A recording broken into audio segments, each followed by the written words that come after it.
Hey guys, Gates Gertz here, and we're going to talk about arm training today with the FIT-RSVP Framework. If you're not sure with what that is, I encourage you to go check out the Muscle Gain ebook that I publish for free. You can access it, the link in the bio of this video, if you're unfamiliar with what it is, but we're going to run through it for our arms today, okay? Hypertrophy for our arms. So many of my audience has reached out and said, hey, how do we train our arms? When do we train our arms? What should I do on my arm day? And I wanted to address it because I don't do an arm day. I used to before I knew what I was doing, to be honest with you, way back when. But what I've learned over time is that frequency is the first thing we're going to talk about in our F.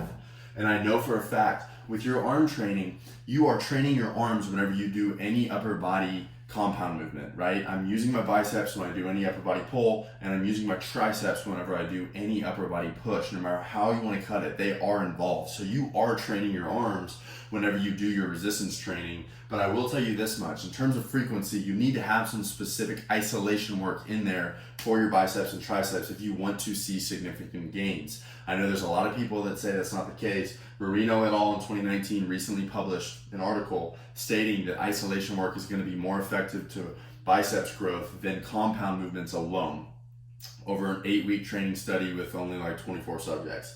So, I'm not going to say that research supports everything I say in this video, because I'll never be that guy, because research is inconclusive on just about anything you can imagine. But I do want to say that in terms of frequency, I want you guys to do 2 to 3 times per week on your arms, okay? That means that you have at least, you're exposing your muscles to at least 4 to 8 sets. Biceps 4 to 8 sets, triceps 4 to 8 sets of isolation work at least twice a week.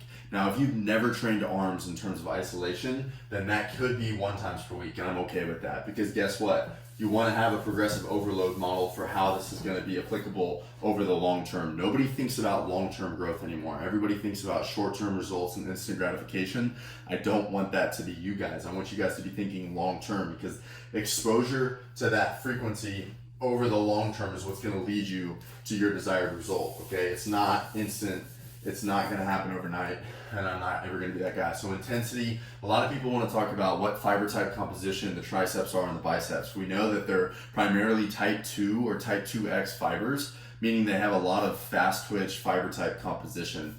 What that means is really nothing, okay? You're going to train them light, you're going to train them heavy, and that goes into variation and long-term periodization once again. So if everybody's like, you have to train your biceps heavy, straight bar curls, loaded up. Not true, dude. Sorry, not the way it works. We're talking about training your arms for a 10-year period to get the biggest amount of mass and the most impressive physique you can imagine. We're not talking about getting results in the next 6 weeks, okay? Whether you do them heavy or whether you do them light, as long as you take it to near or complete failure, that's your intensity. You got it? Whether you train them light or whether you train them heavy, you will see progress in the next 6 to 8 weeks doing that at a frequency of 2 to 3 times per week, 1 time per week if you haven't been training normally.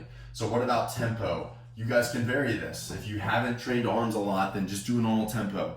Do like a 1 second concentric, 3 second lowering, do a normal tempo, okay? We can start varying that whenever we get into the second, third, fourth year of our physique development, okay?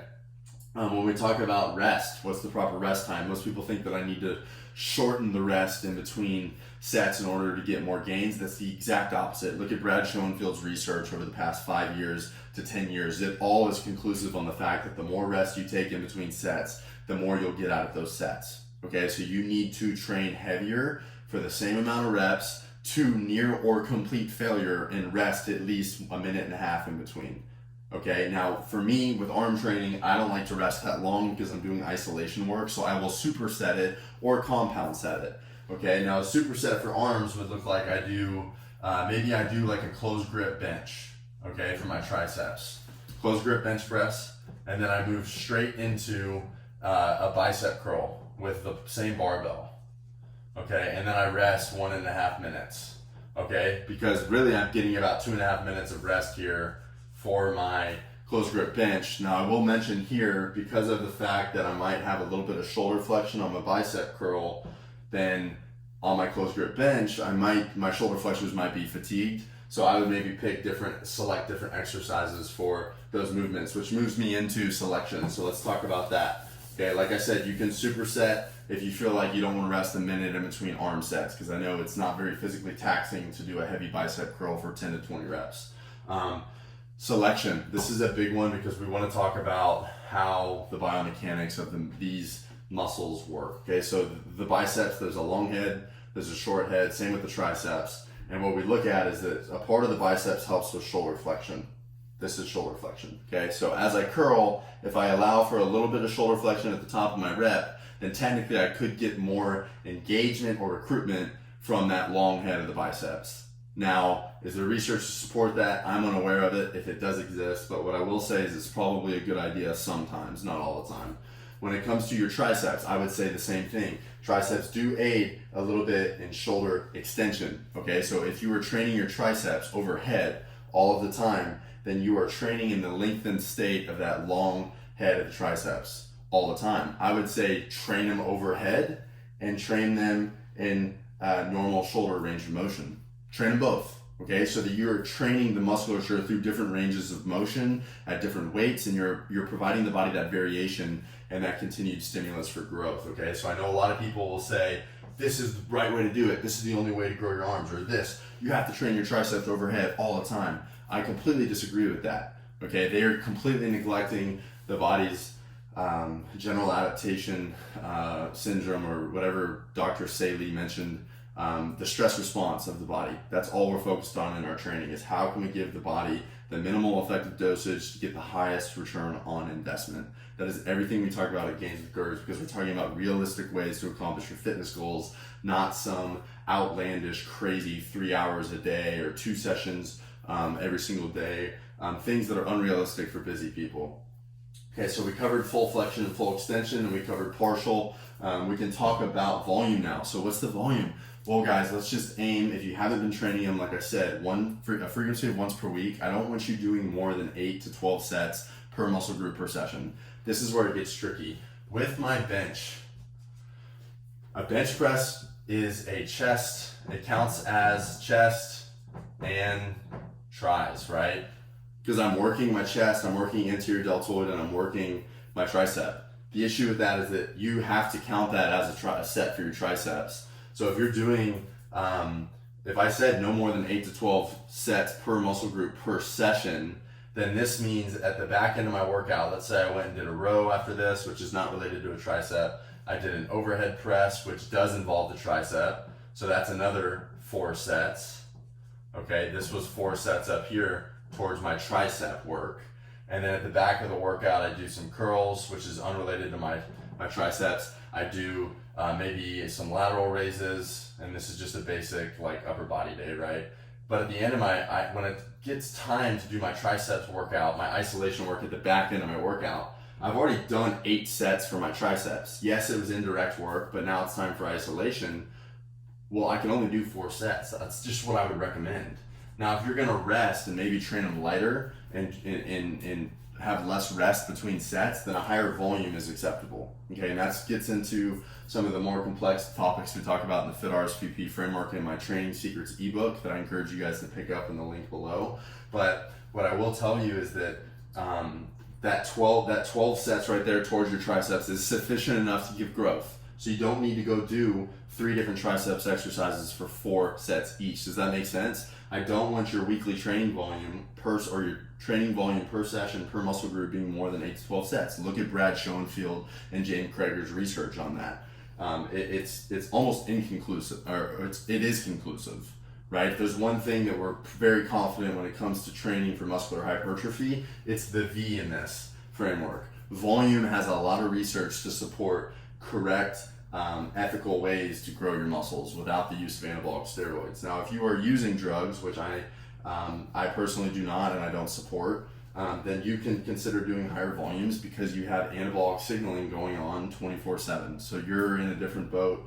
You need to go watch different videos by guys that use. Let's talk about progression. So when we talk about progression, this is where all of the principles we just discussed in our FIT-RSVP framework, all of this lead to pretty much the P. The big P is what I call it, okay? And this is because it is the single most important factor to growing your arms over the long term. After you hit them for 8 weeks, okay, let's say you're doing a frequency of 2 iso work per week, right? So you're hitting those isolation exercises at the back end of your upper body days twice a week for your triceps and your biceps. After that 8 weeks, in the following 4-week cycle, if this is what you were doing, I don't know what you're doing, your training looks like, do 3 times per week. Okay, so add 4 to 8 sets per week per muscle group, and you'll see progression. That's a simple progression. You don't have to change reps, you don't have to change the intensity, you don't have to change anything other than the frequency at which you expose your muscles to that stimulus. Does that make sense? That's a simple progression hack right there.